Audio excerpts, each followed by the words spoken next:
ನಮಸ್ಕಾರ, very good morning. ನಾನು ಹರೀಶ್ ನಾಗರಾಜ್. ಇವತ್ತು ಬೆಳಂಬೆಳಗ್ಗೆ ರಾಜಕೀಯದ 3 ಎಕ್ಸ್ಕ್ಲೂಸಿವ್ ಬ್ರೇಕಿಂಗ್ ನ್ಯೂಸ್ ಅನ್ನ ನಿಮ್ಮ ಮುಂದೆ ತೆಗೆದುಕೊಂಡು ಬರ್ತಾ ಇದ್ದೀನಿ. BSY ಚಾಣಾಕ್ಷ ಖೆಡ್ಡ ಯಾರಿಗೆ? ಸ್ನೇಹಿತನೇ ಪಗಡೆ, ಹಿತಶತ್ರುವೇ ಗಾಳ. ಏಕಮಾರ್ ದೋ ತುಕಡಾ ಸೂತ್ರ. ಈ ಹೊತ್ತಿನ ಸ್ಪೆಷಲ್ ನ್ಯೂಸ್ 18 ನ ಬಿಗ್ ಎಕ್ಸ್ಕ್ಲೂಸಿವ್ ರಾಜಾ ಹುಲಿ ಆಟ.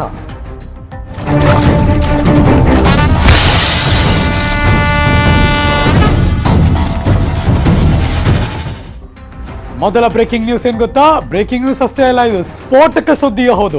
ರಾಜ್ಯ ರಾಜಕೀಯದ ಮಹಾ ಸ್ಫೋಟಕ ಸುದ್ದಿಯನ್ನ ಇವತ್ತು ಬೆಳಂಬೆಳಗ್ಗೆ ನಿಮ್ಮ ಮುಂದೆ ಇಡ್ತಾ ಇದ್ದೀವಿ.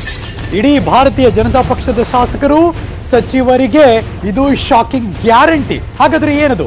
ನ್ಯೂಸ್ 18 ಕನ್ನಡದ ಮೆಗಾ ಎಕ್ಸ್ಕ್ಲೂಸಿವ್ ಬ್ರೇಕಿಂಗ್ ನ್ಯೂಸ್.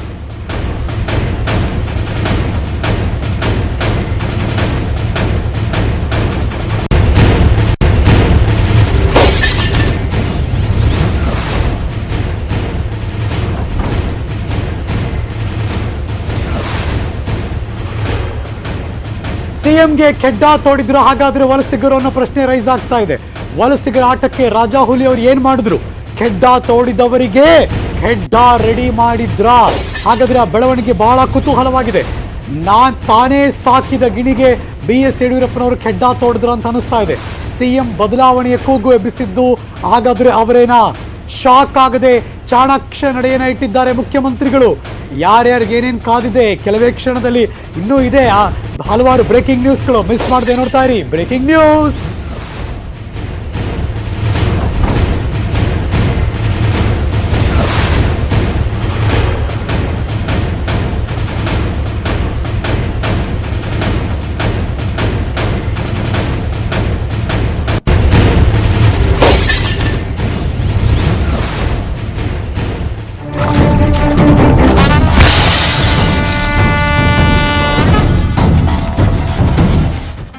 ಇದುವರೆಗೆ ಒಂದು ಲೆಕ್ಕ ಇತ್ತು, ಆದರೆ ಕರ್ನಾಟಕದಲ್ಲಿ ಬೈ ಎಲೆಕ್ಷನ್ ಗೆದ್ದ ಮೇಲೆ ಲೆಕ್ಕ ಕಂಪ್ಲೀಟ್ ಆಗಿ ಚೇಂಜ್ ಆಗೇ ಆಗುತ್ತೆ. BS ಯಡಿಯೂರಪ್ಪನವರ ಸ್ಥಾನ ಬದಲಾವಣೆಗೆ ಪಟ್ಟು ಹಿಡಿದವರು ಯಾರು? ಹಾಗಿದ್ರೆ ಷಡ್ಯಂತ್ರ ಮಾಡಿದವರಿಗೆ ಗುಂಡಿ ತೋಡಿಸಿದ ಯಾರು?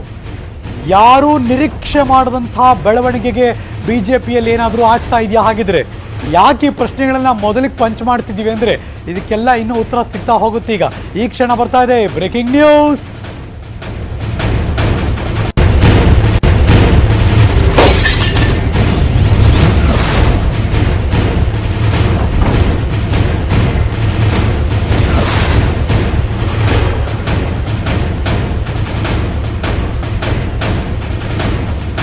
ಇತ್ತೀಚಿನ ದಿನಗಳಲ್ಲಿ ಭಾರತೀಯ ಜನತಾ ಪಕ್ಷದ ನಾಯಕತ್ವದ ಬಗ್ಗೆ ದೊಡ್ಡ ಮಟ್ಟದಲ್ಲಿ ಬರೀ ಚುಪಾಚುಪಿ ಮಾತಾಡ್ತಿರ್ಲಿಲ್ಲ, ಘಂಟಾಘೋಷವಾಗಿ ಮಾತಾಡ್ಬಿಟ್ಟಿದ್ರು. ಅವರ ಸ್ಥಾನ ಬದಲಾವಣೆ ಬಗ್ಗೆ ಮುಖ್ಯಮಂತ್ರಿ ಕುರ್ಚಿ ಅಲಿಗಾಡ್ತಾ ಇದೆ, ಇನ್ನು ಇರಲ್ಲ ಅಂತ ಅವ್ರ ಕಡೆಯವರಾದ್ರೆ ಭಾರತೀಯ ಜನತಾ ಪಕ್ಷದ ಶಾಸಕರಾಗ್ಲಿ ಅಥವಾ ಪ್ರತಿಪಕ್ಷದಲ್ಲಿ ಕೂತಿರೋರಾಗ್ಲಿ ಎಲ್ಲರಿಗೂ ಇದು ಆಹಾರ ಆಗ್ಬಿಟ್ಟಿತ್ತು. ಹಾಗಾದ್ರೆ BSY ಅವರ ಬದಲಾವಣೆಗೆ ಪಟ್ಟು ಹಿಡಿದವರು ಯಾರು? ಷಡ್ಯಂತ್ರ ಮಾಡಿದವರಿಗೆ ಗುಂಡಿ ತೋಡಿಸಿದ್ದಾದ್ರೂ ಯಾರು? ಯಾರು ನಿರೀಕ್ಷಿಸದ ಬೆಳವಣಿಗೆ ಬಿಜೆಪಿಯಲ್ಲಿ ಏನಾದರೂ ಆಯ್ತಾ? ಹಾಗಿದ್ರೆ ರಮೇಶ್ ಜಾರಕಿಹೊಳಿ ಅವರ ಮನೆ ಪವರ್ ಪಾಯಿಂಟ್ ಆಯ್ತಾ? ಮೂಲ ಬಿಜೆಪಿ ನಾಯಕರು ಜಾರಕಿಹೊಳಿ ಅವರ ಬೆನ್ನತ್ತಿದ್ದಾದ್ರೂ ಯಾಕೆ? ನ್ಯೂಸ್ 18 ಕನ್ನಡದಲ್ಲಿ ನೀವು ಯಾರು ಅಂದ್ರೆ ಪೊಲಿಟಿಕಲ್ನವರು ಕೂಡ ನಿರೀಕ್ಷೆ ಮಾಡಿದಂತಹ ಒಂದು ಬಿಗ್ ಸೂಪರ್ ಡೂಪರ್ ಎಕ್ಸ್ಕ್ಲೂಸಿವ್ ಸ್ಟೋರಿಯನ್ನ ನಾವೀ ಕ್ಷಣ ನಿಮ್ಮ ಮುಂದೆ ಇಡ್ತಾ ಇದ್ದೀವಿ. ನಿನ್ನೆ ರಮೇಶ್ ಜಾರಕಿಹೊಳಿ ಅವರ ಮನೆಯಲ್ಲಿ ನಡೆದಂತಹ ಮೀಟಿಂಗ್, ಅದರಲ್ಲಿ ಯಾರ್ಯಾರಿದ್ರು? BSY ಅವರ ಆಪ್ತರಾಗಿಯೂ ಕೂಡ ಅಲ್ಲಿದ್ರು. ಬರೀ ಮುಂಬೈಗೆ ಹೋದವರು, ಪಕ್ಷ ಚೇಂಜ್ ಮಾಡಿದವರು ಅಷ್ಟೇ ಅಲ್ಲ, ಮೂಲ ಬಿಜೆಪಿಗರು ಕೂಡ ರಮೇಶ್ ಜಾರಕಿಹೊಳಿ ಅವರ ಮನೆಯಲ್ಲಿ ರಣತಂತ್ರವನ್ನು ಏನಾದರೂ ರೂಪಿಸಿದ್ರ? ಇವರೆಲ್ಲರೂ ಒಟ್ಟುಗೂಡಿ ಈಗ ಹೋಗಲ್ಲಿ ಮೀಟಿಂಗ್ ಮಾಡುವಂತಹ ಕಾರಣ ಆದರೂ ಏನು? Power point. ಅಫ್ಕೋರ್ಸ್ ಅವ್ರು ಹೇಳಿಕೆ ಕೊಟ್ಟರು ನಿಜ, ನಾನು ಪವರ್ ಪಾಯಿಂಟ್ ಅಲ್ಲ ಅಂತ. ಆದರೆ ಇವರೆಲ್ಲರೂ ಕೂಡ ಅಲ್ಲಿ ಹೋಗಿ ಬೆಳಗಾವಿ ಸಾಹುಕಾರರ ಜೊತೆ ಚರ್ಚೆ ಮಾಡಿದ್ದಾದ್ರೂ ಯಾಕೆ? ಯಾರ್ಯಾರು ಸಚಿವ ಸ್ಥಾನದಲ್ಲಿ ಇಲ್ಲವೋ ಅವರೆಲ್ಲರೂ ಕೂಡ ಅಲ್ಲೋಗಿ ಕೂತು ಸುದೀರ್ಘವಾಗಿ ಮಾತುಕತೆಯನ್ನು ನಡೆಸಿದ್ದಾರೆ.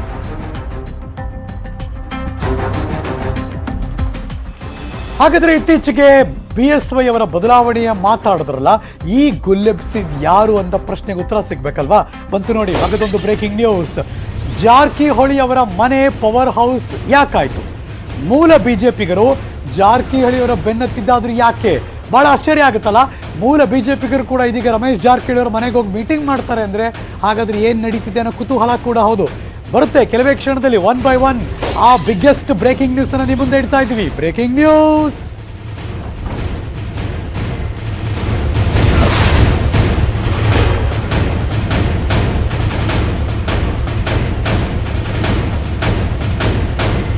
ಸಮ್ಮಿಶ್ರ ಸರ್ಕಾರದ ಅಧಿಕಾರದ ನಂತರ ಆ ಎಲ್ಲ ನಾಯಕರು ಕಾಂಗ್ರೆಸ್ನಿಂದ ಬಿಜೆಪಿಗೆ ಬಂತು, ಅವ್ರೋಗಿ ಮೀಟ್ ಮಾಡೋದು ಓಕೆ, ಆದರೆ ಮೂಲ ಬಿಜೆಪಿಗರು ಹೆಸರು ತೋರಿಸ್ತಾ ಇದ್ದೀವಲ್ಲ ನಾವು, ರೇಣುಕಾಚಾರ್ಯ ಅವರು, ರಾಜು ಗೌಡ್ರು, ಮುರುಗೇಶ್ ನಿರಾಣಿ ಅವರು, ಶಿವರಾಜ್ ಪಾಟೀಲ್ರು, ಇವರೆಲ್ಲ ಹೋಗಿ ರಮೇಶ್ ಜಾರಕಿಹೊಳಿ ಅವ್ರ ಜೊತೆ ಮೀಟಿಂಗ್ ಮಾಡ್ತಾರೆ, ಅವ್ರ ಜೊತೆ ವಲಸಿಗರು ಕೂಡ ಬಂದು ಮೀಟಿಂಗ್ ಮಾಡ್ತಾರೆ.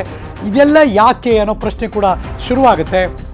ಜಾರಕಿಹೊಳಿ ಅವರ ಮನೆ ಪವರ್ ಹೌಸ್ ಯಾಕಾಯಿತು? ಮೂಲ ಬಿಜೆಪಿಗರು ಅವ್ರು ಬೆನ್ನತ್ತಿದ್ರು ಯಾಕೆ? ಅನುಭವ, ತಂತ್ರಗಾರಿಕೆ, ರಾಜಕೀಯದ ದಾಳ ಏನಾದರೂ ಹಾಕಿದ್ರ? ಒಂದೇ ಕಲ್ಲಿಗೆ ಎರಡೆರಡು ಹಕ್ಕಿಯನ್ನ ಹೊಡೆದ್ರ CM ಅವರು ಅನ್ನೋ ಪ್ರಶ್ನೆ ಕೂಡ ರೈಸ್ ಆಗುತ್ತೆ. ನ್ಯೂಸ್ 18 ಕನ್ನಡದಲ್ಲಿ ಎಲ್ಲ ಸಮಗ್ರ 360 ಡಿಗ್ರಿ ಮೆಗಾ ಕವರೇಜ್ ಮತ್ತು ಬ್ರೇಕಿಂಗ್ ನ್ಯೂಸ್ನ ನಾವು ನಿಮ್ಮ ಮುಂದೆ ಇಡ್ತಾ ಇದ್ದೀವಿ. ಅದೇ ದೊಡ್ಡ ಮಟ್ಟದಲ್ಲಿ ಈ ಕ್ಷಣ ಕಣ್ಣರಳಿಸಿ ನೋಡೋ ಹಾಗೆ ಮಾಡಿರೋದು ರಾಜಕೀಯದ ಅಂಗಳದಲ್ಲಿ. ಒಂದು ಕಡೆ ಮಾತಾಡ್ತಾರೆ, ಇನ್ನೊಂದು ಕಡೆ ಮೀಟಿಂಗ್ ಮಾಡ್ತಾರೆ. ಗುನ್ನೈಟ್ ಅವ್ರು ಯಾರು ಅಂತ ಪ್ರಶ್ನೆ ರೈಸ್ ಆಗೋಗ್ತಾ ಇದೆ. ಇದೀಗ ಬರ್ತಿರುವಂತಹ 4ನೇ ಎಕ್ಸ್ಕ್ಲೂಸಿವ್ ಬ್ರೇಕಿಂಗ್ ನ್ಯೂಸ್. BS ಯಡಿಯೂರಪ್ಪನವರಿಗೆ ಗುನ್ನೈಟ್ರ ಆಗಿದ್ರೆ ಆ ಮುಖಂಡ CP ಯೋಗೇಶ್ವರ್ ಅವರೇ ನಾ ಅನ್ನೋದೊಂದು ಡಾಟ್ ಕ್ವಶನ್ ಮಾರ್ಕ್. ತಣ್ಣಗಾಗಿಸಲೆಂದೇ MLC ಮಾಡಿದ್ರು. ಹಾಗಿದ್ರೆ ಮುಖ್ಯಮಂತ್ರಿಗಳು MLC ಆದರೂ ಕೂಡ ಅವರು ಸುಮ್ಮನಾಗ್ತಿಲ್ವಲ್ಲ, ಯಾಕೇನೋ ಕ್ವಶನ್ ರೈಸ್ ಆಗ್ತಾ ಇದೆ. ಸಚಿವ ಸ್ಥಾನಕ್ಕೆ ಲಾಬಿ ಶುರು ಮಾಡಿದ್ರ, BSY ಪಟ್ಟಕ್ಕೂ ಕೂಡ ಕುತ್ತು ತರೋದಕ್ಕೆ ಟ್ರೈ ಮಾಡಿದ್ರ ಅಂತ ಈ ಕ್ಷಣ ಬರ್ತಿರುವಂತಹ ಮೆಗಾ ಎಕ್ಸ್ಕ್ಲೂಸಿವ್ ಬ್ರೇಕಿಂಗ್ ನ್ಯೂಸ್. ಈ ಹೆಸರು ಕೇಳಿಸ್ಕೊತಾ ಇರೋ, ರಾಜಕೀಯದ ಆಸಕ್ತಿ ಇರೋ ಎಲ್ಲರಿಗೂ ಕೂಡ ಎಲ್ಲಿಗೆಲ್ಲಿ ಕನೆಕ್ಷನ್ನು, ಏನು ನಡೀತಾ ಇದೆ, ನಾವ್ಯಾರು ಅನ್ಕೋತಾನೆ ಇರಲಿಲ್ವಲ್ಲ. ಚನ್ನಪಟ್ಟಣದ ಈ ಸೈನಿಕ ಇನ್ಯಾವುದೋ ದಾಳವನ್ನು ಉಳಿಸೋದು ಕೊಡ್ತಾ ಇದ್ದಾರಾ? ಮುಖ್ಯಮಂತ್ರಿಗಳು ಇದೀಗ ಅದಕ್ಕೆ ಸರಿಯಾಗಿ ಕೆಡ್ಡ ತೋಡಿ ಅಲ್ಲೆಲ್ಲೋ ಬೇರೆದೇ ಅವರೊಂದು ಆಟ ಆಡ್ತಿದ್ದಾರಾ ಅನ್ನೋದು ಈ ಕ್ಷಣ ಈ ಎಲ್ಲ ಹಲವಾರು ಬೆಳವಣಿಗೆಯಿಂದ ಒಂದಷ್ಟು ಸೂಪರ್ ಎಕ್ಸ್ಕ್ಲೂಸಿವ್ ಬ್ರೇಕಿಂಗ್ ನ್ಯೂಸ್ನಲ್ಲಿ ನಾವು ನಿಮ್ಮ ಮುಂದೆ ಇಡೋ ಪ್ರಯತ್ನ ಮಾಡ್ತಿದ್ದೀವಿ. ಹಾಗಾಗಿನೇ ಇದೀಗ ಪವರ್ ಸೆಂಟರ್ ಮಗದೊಂದು ಕಡೆ, ಅಲ್ಲಿ BJPಯ ಮೂಲ ನಾಯಕರು ಯಾರಿದ್ದಾರೆ ಅವರೆಲ್ಲರೂ ಕೂಡ ಹೋಗಿ ಒಂದಷ್ಟು ಡಿಸ್ಕಷನನ್ನು ಮಾಡ್ತಾರೆ. ಆದರೆ ಅದೆಲ್ಲವೂ ಕೂಡ ಮೇಲ್ನೋಟಕ್ಕೆ ಏನೂ ಅಲ್ಲ ಅಂತ ಯಾರೇ ಏನೇ ಬಿಂಬಿಸಿದ್ರು ಕೂಡ ಒಳಗೊಳಗೆ ಮಗದೊಂದು ಗೇಮ್ ಪ್ಲಾನ್ ಗ್ಯಾರಂಟಿ ಶುರುವಾಗಿದೆ.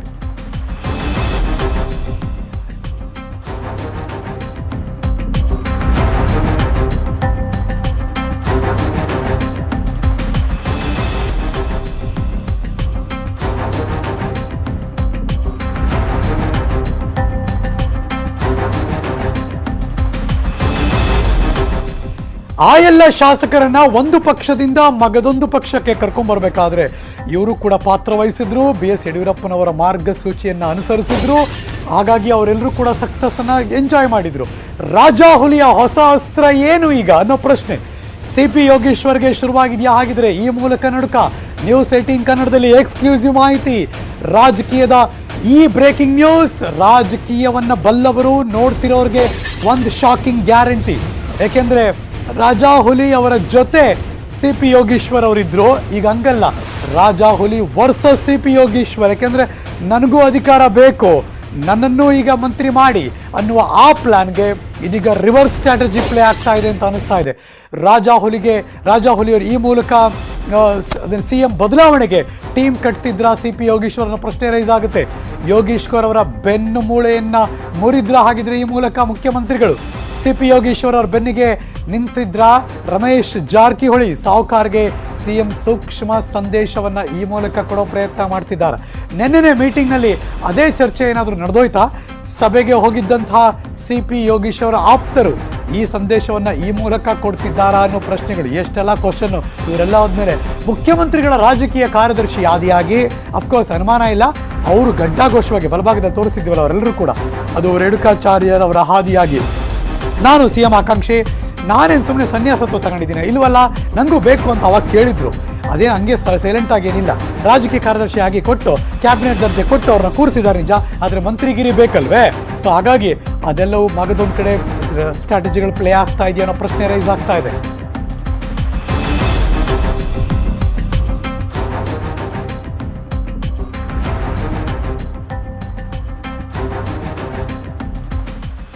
ಈಗ ಮಗದೊಂದು ಬ್ರೇಕಿಂಗ್ ಏನ್ ಗೊತ್ತಾ, ಪಂಚ ಪಾಂಡವರ ಮೂಲಕ ಮುಖ್ಯಮಂತ್ರಿಗಳು ಒಂದು ಸಂದೇಶವನ್ನ ಕೊಡ್ತಿದ್ದಾರಾ ಅಂತ ಅನುಮಾನ ಕಾಡ್ತಾ ಇದೆ. ಸಾಹುಕಾರ್ಗೆ ಸಂದೇಶವನ್ನ ರವಾನಿಸಿದ್ರ ಆ ಪಂಚರು ಅಂದ್ರೆ 5 ಜನ ಯೋಗೇಶ್ವರ್ ಬೆನ್ನಿಗೆ ನಿಲ್ಲದಂತೆ ಏನಾದರೂ ಸೂಚನೆ ಕೊಟ್ಟಿದ್ದಾರಾ? ಬಿಕಾಸ್ ಒಂದು ಈ ಕಡೆ ನಡೀತಾ ಇದೆ ಚನ್ನಪಟ್ಟಣ ಭಾಗದಿಂದ ಅವ್ರ ಸಂಪರ್ಕದಲ್ಲಿದ್ದಾರೆ ಅಂತ ಮಾಹಿತಿ ಇದೆ. ಆದರೆ ಇವರೆಲ್ಲರೂ ಹೋಗಿ ಅವ್ರನ್ನ ಮೀಟ್ ಮಾಡಿ ಬಂದಿದ್ದಾರೆ. ಏನೆಲ್ಲ ನಡೀತಾ ಇದೆ ನೋಡಿ. ಸಾಹುಕಾರ್ಗೆ ಕೊಟ್ಟಂತ ಆಫರ್ ಆದರೂ ಏನು? ಆ ಆಫರ್ ಕೇಳಿ ಸೈಲೆಂಟ್ ಆಗೋದ್ರ ಸಾಹುಕಾರರು. ಹಾಗಾಗಿನೇ ಹೊರಗೆ ಬಂದು ಮಾಧ್ಯಮ ಕೇಳಬೇಕಾದ್ರೆ ನನ್ನ ಜೊತೆ ಇದ್ದವರೆಲ್ಲರಿಗೂ ಮಂತ್ರಿಗಿರಿ ಸಿಗುತ್ತೆ ಅಂತ ಹೇಳಕ್ ಬರಲ್ಲ, ಏನಿದ್ರು ಕೂಡ ನಾನು ಬರೀ ಸಿಂಪಲ್ ಕಾರ್ಯಕರ್ತ, ಅಲ್ಲೇನಿದ್ರು ಹೈಕಮಾಂಡ್ ನಿರ್ಧಾರ ಮಾಡುತ್ತೆ ಅನ್ನುವ ಮಾತುಗಳನ್ನು ಸಾಹುಕಾರಾದರೂ ಯಾಕೆ ಆಡಿದ್ರು? ರಮೇಶ್ ಜಾರಕಿಹೊಳಿ ಮನಸ್ಸಲ್ಲಿ DCM ಕನಸೇನಾದರೂ ಇದೆಯಾ? ಈ ಕ್ಷಣ ನೀವು ನೋಡ್ತಿರುವಂತಹ ಮಗದೊಂದು ಎಕ್ಸ್ಕ್ಲೂಸಿವ್ ಬ್ರೇಕಿಂಗ್ ನ್ಯೂಸ್. ಅದನ್ನೇ ತೋರಿಸ್ತಾ ಇದ್ದೀವಿ ನಾವೀಗ ಬಲಭಾಗದಲ್ಲಿ. ನಾನೇನು ಹೇಳಿದೆ ಅದೆಲ್ಲವೂ ಕೂಡ ಸಾಹುಕಾರ ಸಭೆಯಲ್ಲಿ ಇದ್ದವರು ಅವ್ರು ಏನೇನು ಮಾತಾಡಿದ್ರು, ಸಾಹುಕಾರ ಸಭೆಯಲ್ಲಿ ನಡೆದಂಥ ಮಾತುಕತೆಗಳೇನು, ಒಂದು ಮೆಸೇಜ್ ಏನಾದರೂ ಪಾಸ್ ಆಯ್ತಾ? ನಾನಾಗಲೇ ಹೇಳ್ತಿದ್ದೇನೆ ಪಂಚರು ಪಂಚ ಪಾಂಡವರ ಥರ ಅಂತ. ಒಂದು ಮುಖ್ಯಮಂತ್ರಿಗಳ ರಾಜಕೀಯ ಕಾರ್ಯದರ್ಶಿ ರೇಣುಕಾಚಾರ್ಯ ಅವರು, ಮಗದೊಬ್ಬ ಪವರ್ಫುಲ್ ಆ ಭಾಗದ ಲೀಡರ್ ಮುರುಗೇಶ್ ನಿರಾಣಿಯವರು, ಇನ್ನೊಂದು ಕಡೆ ರಾಜಗೌಡರು, ಬೆಳ್ಳಿ ಪ್ರಕಾಶ್, ಶಂಕರ್ ಪಾಟೀಲ, ಮುನೇನಕೊಪ್ಪ, CP ಯೋಗೀಶ್ವರ್ ಅವರ ಬೆನ್ನಿಗೆ ನಿಲ್ಲದಂತೆ ಈ ಪಂಚ ಪಾಂಡವರ ಥರ ಹೋಗಿ ಏನಾದರೂ ಸಂದೇಶ ಕೊಟ್ಟಿದ್ದಾರಾ ಅನ್ನೋದು ಬಹಳ ಕುತೂಹಲಕಾರಿಯಾದಂತಹ ಬೆಳವಣಿಗೆ. ಸವದಿಯಿಂದ ಪಟ್ಟ ಕಿತ್ತುಕೊಳ್ಳುವ ಮಾತನಾಡಿದ್ರ ಅನ್ನೋದಕ್ಕೀಗ ಮಗದೊಂದು ಪ್ರಶ್ನೆ ಶುರುವಾಗ. ಬಿಕಾಸ್ ಇನ್ನು ಎಕ್ಸ್ಟ್ರಾ ಒಬ್ಬರನ್ನ ಮಾಡೋಕ್ಕಾಗಲ್ಲ, ಇನ್ಯಾರ್ದೋ ತೆಗೆದು ಇನ್ಯಾರಿಗೋ ಕೊಡಬೇಕಾ ಅನ್ನೋದು ಕೂಡ ನಡೀತಾ ಇದೆಯಾ. ರಮೇಶ್ ಜಾರಕಿಹೊಳಿ ಅವರಿಗೆ DCM ಪಟ್ಟದ ಆಫರ್ ಏನಾದರೂ ಕೊಟ್ಟ, ಹಾಗಾಗಿ ರಮೇಶ್ ಜಾರಕಿಹೊಳಿ ಸೈಲೆಂಟ್ ಆಗಿ ನನಗೂ ಇದಕ್ಕೂ ಸಂಬಂಧ ಇಲ್ಲ, ಏನಿದ್ರು ಕೂಡ ಹೈಕಮಾಂಡ್ ನೋಡ್ಕೊಳ್ಳುತ್ತೆ. CP ಯೋಗೇಶ್ವರ ಬೆನ್ನಿಗೆ ನಿಂತರೆ DCM ಪಟ್ಟ ಇಲ್ಲ, ಹಾಗಾಗಿ ನೀವೆಲ್ಲಿಂದ ಆಚೆ ಇರಿ ಸಾಹೇಬ್ರೆ ಅಂತ ಏನಾದರೂ ಮೆಸೇಜ್ ಪಾಸ್ ಮಾಡಿದ್ರು ಅಂತ ಅನ್ನಿಸ್ತಾ ಇದೆ. ಅಂದ್ರೆ ಅರ್ಥ ಕಲ್ಲೊಡ್ದಿರೋದು ಒಂದೇ, ಆದರೆ ಹಕ್ಕಿ ಮಾತ್ರ 2 ಹಕ್ಕಿಗೆ ಬಿತ್ತಾ ಇದು ಅಂತ ಅನಿಸ್ತಾ ಇದೆ. ಒಂದು ಕಲ್ಲಲ್ಲಿ 2 ಹಕ್ಕಿ ಅಂದರೆ ಏನು? ಇದೀಗ ಬರ್ತಿರುವಂತಹ ಮಗದೊಂದು ಬ್ರೇಕಿಂಗ್ ನ್ಯೂಸ್ ನೋಡಿ. ಮೊದಲ ಹಕ್ಕಿ ಅನುಮಾನನೇ ಇಲ್ಲ, ಈಗಾಗಲೇ ಹೆಸರು ಹೇಳಿರೋ ಹಾಗೆ CP ಯೋಗೇಶ್ವರ ಇರಬಹುದಾ ಅಂತ. 2ನೇ ಹಕ್ಕಿ ಯಾರು? ಬೆಳಗಾವಿಯ ವಿರೋಧಿ ಪಡೆಗೆ ಈ ಮೂಲಕ ಮಗದೊಂದು ಮೆಸೇಜ್ ಅಥವಾ ತುಂಬ ಲೋಕಲ್ ಭಾಷೆಯಲ್ಲಿ ಹೇಳೋದ್ರೆ ಒಂದು ಗುನ್ನ ಇಟ್ರ ಅಂತ ಅನಿಸ್ತಾ ಇದೆ. ಹಾಗಾದ್ರೆ ಯಾರವರು, ನಡೆದಿದ್ದೇನು? ಮಗದೊಂದು ಬ್ರೇಕಿಂಗ್ ನ್ಯೂಸ್.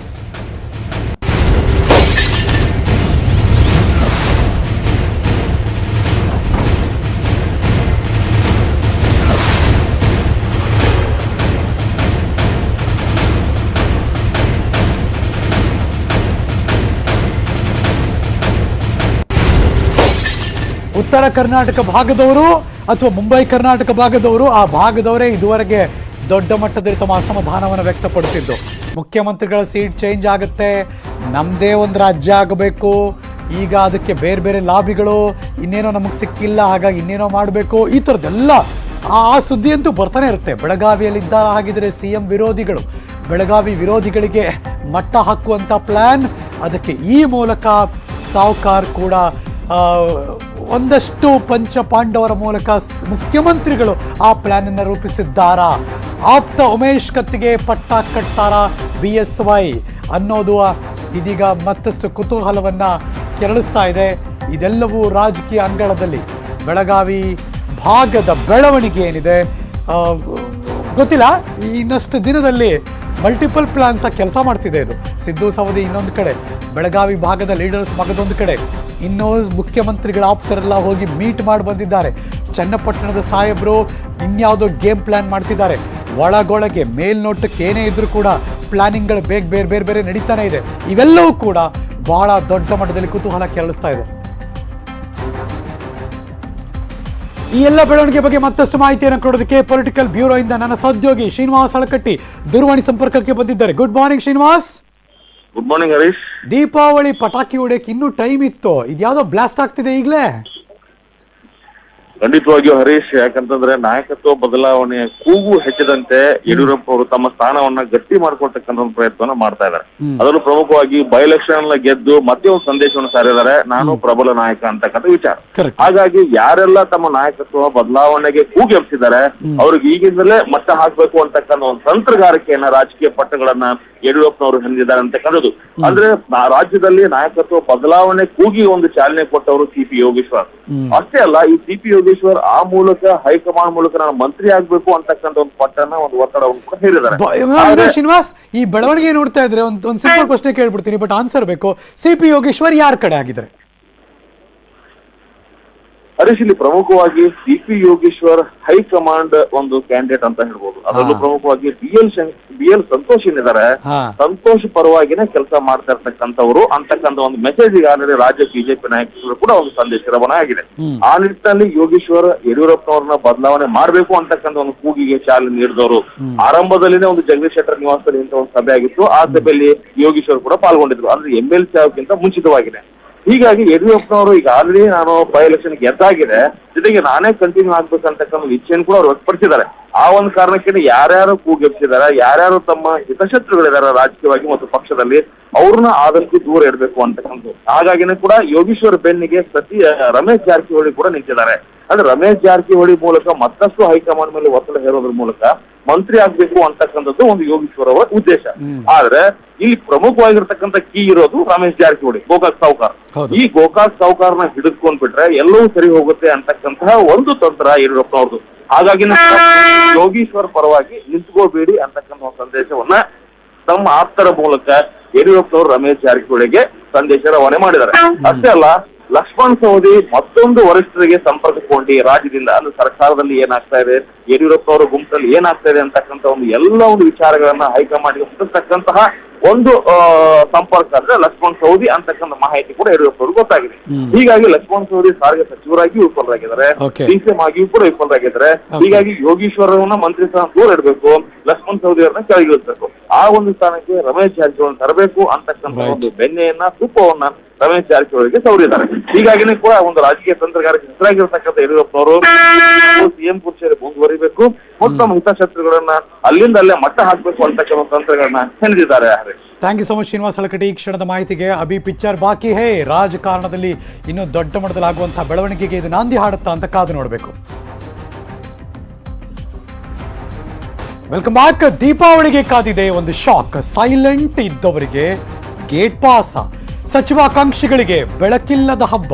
ನಿಮ್ಮ ನ್ಯೂಸ್ 18 ಕನ್ನಡದ ಎಕ್ಸ್ಕ್ಲೂಸಿವ್ ಇದು, ಸಂಪುಟ ಶಾಕ್.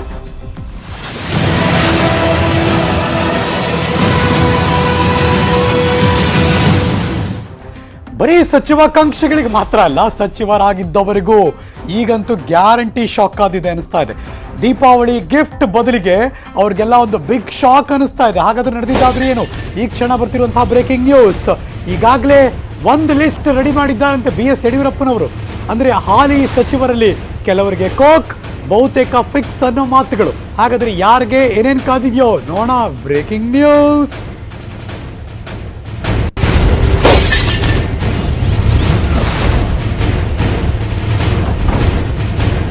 ಈಗಿರುವಂತಹ ಸಚಿವರೇ ಹೇಳಿಕೆ ಕೊಟ್ಟರು, ಹಾಗೆ ಅವ್ರಿಗಿನ್ನೂ ಅದ್ರ ಬಗ್ಗೆ ಮಾಹಿತಿ ಇಲ್ಲ. ಆದರೆ ಇಲ್ಲಂತೂ ಒಂದು ಲಿಸ್ಟ್ ರೆಡಿ ಆಗ್ತಿದೆಯಂತೆ. ಹಾಲಿ ಯಾರ್ಯಾರು ಸಚಿವರಿದ್ದಾರೆ ಕೆಲವರಿಗೆ ಕೋಕ್ ಕೊಡ್ತಾರೋ ಅಂತ ಲಿಸ್ಟ್ ರೆಡಿ ಆಗ್ತಿದೆಯಂತೆ. ಯಾರನ್ನು ತೆಗಿಬೇಕು ಅಂತ ಕೂಡ ಒಂದು ಪಟ್ಟಿ ಸಿದ್ಧ ಮಾಡ್ಕೊಂಡಿದ್ದಾರಂತೆ. ಇವತ್ತಿನ ಸಚಿವ ಸಂಪುಟ ಸಭೆಯಲ್ಲಿ ಅದರ ಪ್ರಸ್ತಾಪವೂ ಕೂಡ ಸಾಧ್ಯತೆ ಇದೆಯಂತೆ. ಸಂಪುಟ ಸಭೆಯಲ್ಲಿ ಪ್ರಸ್ತಾಪ ಮಾಡಿ ಪ್ರತ್ಯೇಕವಾಗಿಯೂ ಕೂಡ ಚರ್ಚೆ ಮಾಡಿ ಈಗಿನ ಪರಿಸ್ಥಿತಿಯನ್ನು ವಿವರಿಸ್ತಾರಂತೆ ಮುಖ್ಯಮಂತ್ರಿ BS ಯಡಿಯೂರಪ್ಪನವರು. ಅಂದರೆ 1-to-1 ಮೀಟಿಂಗ್ ಅವ್ರ ಜೊತೆ ಎಲ್ಲ. ಹಿಂಗಿದೆ ಪರಿಸ್ಥಿತಿ, ನೀವಿಲ್ಲ ಅಂತಾನೋ, ಅಥವಾ ನಿಮ್ಮನ್ನು ಬೇರೆ ಬೇರೆಕ್ಕೆ ಶಿಫ್ಟ್ ಮಾಡ್ತೀವಿ ಅಂತಾನೋ, ಅಥವಾ ಇನ್ನೊಬ್ಬರನ್ನ ಕರ್ಕೊಂಬರ್ಬೇಕು ಹಾಗಾಗಿ ನೀವು ಬಿಡಿ ಅಂತಾನೋ, ಮುಂದಿನ ದಿನಗಳಲ್ಲಿ ಭಾರತೀಯ ಜನತಾ ಪಕ್ಷವನ್ನು ಹೇಗೆಲ್ಲ ತೊಗೊಂಡು ಹೋಗಬೇಕು ಹಾಗಾಗಿ ನಿಮ್ಗೆ ಅವಕಾಶ ಇಲ್ಲ ಅಂತಾನೋ, ಇಲ್ಲ ಈ ಸಾಕು ನಿಮಗೆ 2.5 ವರ್ಷ, ಇನ್ನು ಮುಂದಕ್ಕೆ 2.5 ವರ್ಷ ಅವ್ರಿಗೆ ಕೊಡ್ತೀವಿ ಅಂತಾನೋ, ಹೀಗೆ ಅವ್ರವ್ರದ್ದೇ ಲೆಕ್ಕಾಚಾರದಲ್ಲಿ ಬೇರೆ ಬೇರೆ ವ್ಯವಸ್ಥೆಗಳು ನಡೀತಾ ಇದೆಯಂತೆ.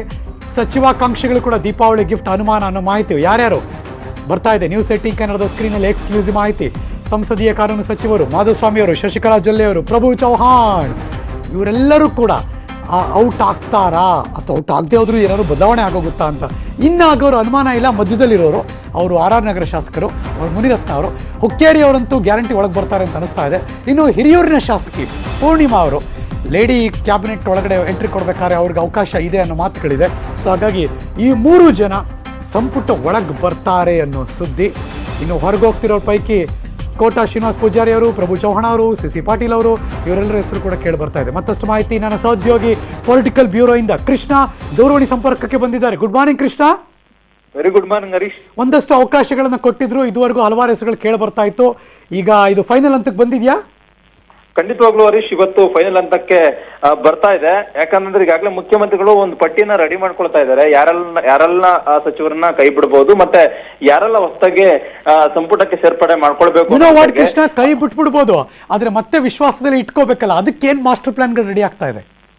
ಖಂಡಿತವಾಗ್ಲೂ ಹರೀಶ್, ಮುಂದಿನ ಇನ್ನು ಸಾರ್ವತ್ರಿಕ ಚುನಾವಣೆ ಇನ್ನೊಂದು ಇನ್ನು 2.5 ವರ್ಷಗಳು ಬಾಕಿ ಇದೆ. ಇಂಥ ಸಂದರ್ಭದಲ್ಲಿ ಪಕ್ಷ ಸಂಘಟನೆಗೆ ಬೇರೆ ಅವಕಾಶವನ್ನ ಪಕ್ಷದಲ್ಲಿ ಪ್ರಮುಖವಾಗಿ ಜವಾಬ್ದಾರಿ ಕೊಡುವಂತದ್ದ ಆ ಒಂದು ಸಚಿವರಿಗೆ ಕೊಡುವಂತ ಸಾಧ್ಯತೆ ಇದೆ. ಜೊತೆಗೆ ಏನಂತಂದ್ರೆ ಇವತ್ತಿನ ಸಚಿವ ಸಂಪುಟ ಸಭೆಯಲ್ಲೂ ಕೂಡ ಈ ಬಗ್ಗೆ ಪ್ರಸ್ತಾಪವನ್ನ ಮುಖ್ಯಮಂತ್ರಿಗಳು ಮಾಡಲಿದ್ದಾರೆ.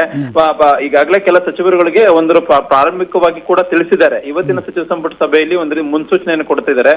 ಅನಿವಾರ್ಯವಾಗಿ ಬೇರೆಯವರಿಗೆ ಅವಕಾಶವನ್ನ ಕೊಡಬೇಕು, ಅದಕ್ಕೋಸ್ಕರವಾಗಿ ಕೆಲವರನ್ನ ಕೈ ಬಿಡುವಂತ ನಿರ್ಧಾರವನ್ನ ಕೈಗೊಳ್ತೀನಿ, ಅದಕ್ಕೆ ಯಾರು ಕೂಡ ಬೇಜಾರ್ ಮಾಡ್ಕೊಳ್ಬಾರ್ದು ಅನ್ನೋದು ಮಾತನ್ನ ಹೇಳ್ತಾರೆ. ಅದಾದ ನಂತರವಾಗಿ ಅವ್ರನ್ನ ಪ್ರತ್ಯೇಕವಾಗಿ ಯಾರೆಲ್ಲ ಕೈ ಬಿಡ್ತಾರೋ ಅವ್ರನ್ನ ಸಪರೇಟ್ ಆಗಿ ಕರೆದು ಮಾತನಾಡ್ತಾರೆ ಮುಖ್ಯಮಂತ್ರಿಗಳು. ಅಂದ್ರೆ ಈಗಾಗಲೇ ನಮ್ದು ದೊಡ್ಡ ಪಕ್ಷ, ಹೀಗಾಗಿ ಎಲ್ರಿಗೂ ಕೂಡ ಅವಕಾಶವನ್ನ ಕೊಡ್ಬೇಕು.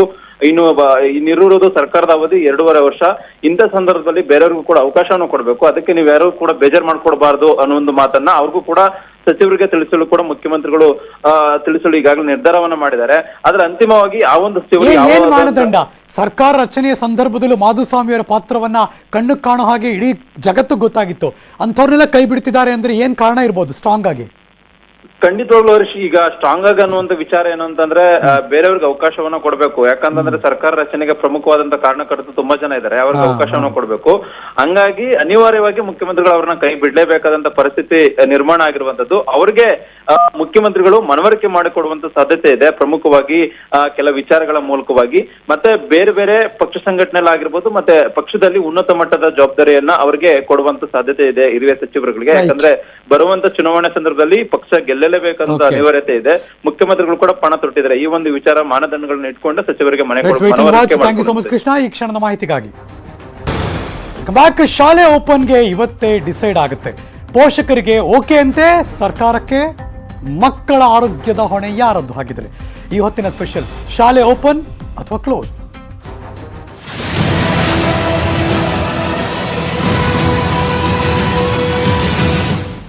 ಇದು ಎಲ್ಲರನ್ನೂ ಇದುವರೆಗೂ ಇಷ್ಟು ದಿನ ಕಾಡ್ತಿರುವಂತಹ ಪ್ರಶ್ನೆ. ರಾಜ್ಯದಲ್ಲಿ ಶಾಲೆಗಳು ಆರಂಭ ಯಾವಾಗ ಅಂತ. ಇದೀಗ ಬರ್ತಿರುವಂತಹ ಮೊದಲ ಬ್ರೇಕಿಂಗ್ ನ್ಯೂಸ್. ವಿಧಾನಸೌಧದಲ್ಲಿ ಇವತ್ತು ಅಂತಿಮ ನಿರ್ಣಯವನ್ನು ತೆಗೆದುಕೊಳ್ತಾರಾ? ಬೆಳಗ್ಗೆ 11 ಗಂಟೆಗೆ ಮುಖ್ಯಮಂತ್ರಿಗಳ ನೇತೃತ್ವದಲ್ಲಿ ಸಂಪುಟ ಸಭೆ ನಡೆಯುತ್ತೆ. ರಾಜ್ಯದಲ್ಲಿ ಶಾಲೆಗಳು ಆರಂಭಿಸೋ ಬಗ್ಗೆ ಚರ್ಚೆ ನಡೆಯುತ್ತೆ. ಶಾಲೆ ಆರಂಭಿಸೋ ಬಗ್ಗೆ ಸಚಿವರ ಅಭಿಪ್ರಾಯವನ್ನ ಕೇಳ್ತಾರೆ. ಆಯಾ ಜಿಲ್ಲೆಗಳ ಬಗ್ಗೆ ಸಚಿವರಿಂದ ಅಭಿಪ್ರಾಯವನ್ನ ಸಂಗ್ರಹ ಮಾಡ್ತಾರೆ. ತಜ್ಞರು, ಪೋಷಕರು, ಅಧಿಕಾರಿಗಳ ವರದಿಯನ್ನು ಉಲ್ಲೇಖ ಮಾಡ್ತಾರೆ. ಯಾವಾಗ ಶಾಲೆಯನ್ನು ಆರಂಭ ಮಾಡಬೇಕು ಅನ್ನೋದು ಫೈನಲೈಸ್ ಆಗುವ ಸಾಧ್ಯತೆ ಇದೆ. ಶಾಲೆ ಆರಂಭಿಸಿದ್ರೆ ಮುಂಜಾಗ್ರತಾ ಕ್ರಮ ಹೇಗೆ ಅನ್ನೋದು ಕೂಡ ಚರ್ಚೆ ಆಗುತ್ತೆ, ಆಗಲೇಬೇಕು ಕೂಡ. ಸಚಿವರಿಂದ ಅಭಿಪ್ರಾಯ, ಸಲಹೆಯನ್ನು ಪಡ್ಕೊಳ್ತಾರೆ ಮುಖ್ಯಮಂತ್ರಿಗಳು. ಈಗಾಗಲೇ ಶಾಸಕರಿಂದ ಅಭಿಪ್ರಾಯವನ್ನು ಸಂಗ್ರಹ ಮಾಡಿದ್ದಾರೆ. ಸಚಿವರ ಅಭಿಪ್ರಾಯ ನಂತರ ಶಾಲೆ ಆರಂಭದ ನಿರ್ಧಾರ ಫೈನಲ್ ಆಗುತ್ತೆ ಅನ್ನೋ ಮಾತುಗಳು ಇವತ್ತು ಬ್ರೇಕಿಂಗ್ ನ್ಯೂಸ್. ಡಿಸೆಂಬರ್ 15 ಆದಮೇಲೆ ಶಾಲೆ ಓಪನ್ ಮಾಡ್ಬೋದು ಅಂತ ಈಗಾಗಲೇ ಪೇರೆಂಟ್ಸ್ ಮತ್ತು ಅವರ ಅಸೋಸಿಯೇಷನ್ ಅವರೆಲ್ಲ ಹೇಳಿದ್ದಾರೆ. 10ರಿಂದ 12ನೇ ಕ್ಲಾಸ್ ತನಕ ಮೊದಲ ಹಂತದಲ್ಲೂ, ಅದಾದಮೇಲೆ ಒಂದು 15 ದಿನ ಬಿಟ್ಟು ಅದನ್ನು ನೋಡ್ಕೊಂಡು 9ರಿಂದ ಆಮೇಲೆ ಕ್ಲಾಸಸ್ಗಳನ್ನ ಬೆಳಗ್ಗೆ 7 ಗಂಟೆ 12 ಗಂಟೆ ತನಕ 10ನೇ ಕ್ಲಾಸ್ ಆದಮೇಲೆ ಓದೋರು, 1ರಿಂದ 5 ಗಂಟೆ ತನಕ 9ನೇ ಕ್ಲಾಸಿಂದ 11ನೇ ತರಗತಿಯವರು ಓದೋರು, ಒಂದು ರೂಮ್ನಲ್ಲಿ ಕೇವಲ 10 ವಿದ್ಯಾರ್ಥಿಗಳು ಮಾತ್ರ ಕುಳಿತುಕೊಳ್ಳುವುದು, ಪ್ರಾರ್ಥನೆ ಸೇರಿದಂತೆ ಆ ಎಲ್ಲ ಚಟುವಟಿಕೆ ಇರಬಾರ್ದು. ಬಿಕಾಸ್ ಒಟ್ಟೊಟ್ಟಿಗೆ ಕೂತ್ಕೊಂಡ್ಬಿಡ್ತಾರೆ ಅಂತ. ಸಮವಸ್ತ್ರ, ಟೈ, ಬೆಲ್ಟು, ಶೂಸು, ಸಾಕ್ಸು ಇದೆಲ್ಲವೂ ಕೂಡ ಬರಲೇಬೇಕು ಅಂತ ಕಡ್ಡಾಯ ಮಾಡಬಾರ್ದು. ಹೆಚ್ಚುವರಿ ಶುಲ್ಕವನ್ನು ಎಲ್ಲೂ ಕೂಡ ಯಾರೂ ವಸೂಲಿ ಮಾಡೋ ಹಾಗಿಲ್ಲ. ಯೋಜನೆಗಳಿಂದ ಯಾರ್ಯಾರು ವಂಚಿತರಾದವರಿಗೆ ಕೋವಿಡ್ ಕೃಪಾಂಕ ಮತ್ತು 10, 12ನೇ ಕ್ಲಾಸ್ ವಾರ್ಷಿಕ ಪರೀಕ್ಷೆಯಲ್ಲಿ 10ರಷ್ಟು ಕೃಪಾಂಕ ಅಂದರೆ ಅದನ್ನು ಕೊಡಬೇಕು ಅವ್ರಿಗೆ, ಆ ಮಕ್ಕಳಿಗೆಲ್ಲ ಗ್ರೇಸು ಅಂತ. ಕೃಪಾಂಕ ಅಂದರೆ ಮಾರ್ಕ್ಸ್ ಕೊಡಬೇಕು ಅಂತ. ಸೊ ಹಾಗಾಗಿ ಈ ಗ್ರೇಸ್ ಮಾರ್ಕ್ಸನ್ನು ಕೊಡಬೇಕು ಅಂತ ಈಗಾಗಲೇ ಒಂದು ಪ್ರಪೋಸಲ್ ಹೋಗಿದೆ. ಅಂದರೆ ಪೋಷಕರು ಒಪ್ಪಿದ್ದಾರೆ. ಪ್ರಪೋಸಲ್ ಅನ್ನೋಕ್ಕಿಂತ ಇದು ಪೇರೆಂಟ್ಸ್ ಅಸೋಸಿಯೇಷನ್ ಅವರು ಒಪ್ಪಿದ್ದಾರೆ. ಅದನ್ನು ಸರ್ಕಾರಕ್ಕೆ ಇವತ್ತು ತಿಳಿಸಿದ್ದಾರೆ. ಸಚಿವ ಸಂಪುಟ ಸಭೆಯಲ್ಲಿ ನಿರ್ಧಾರ ಮಾಡಿ ಒಂದು ಫೈನಲ್ ಡಿಸಿಷನ್ ಬರ್ತಾರೆ.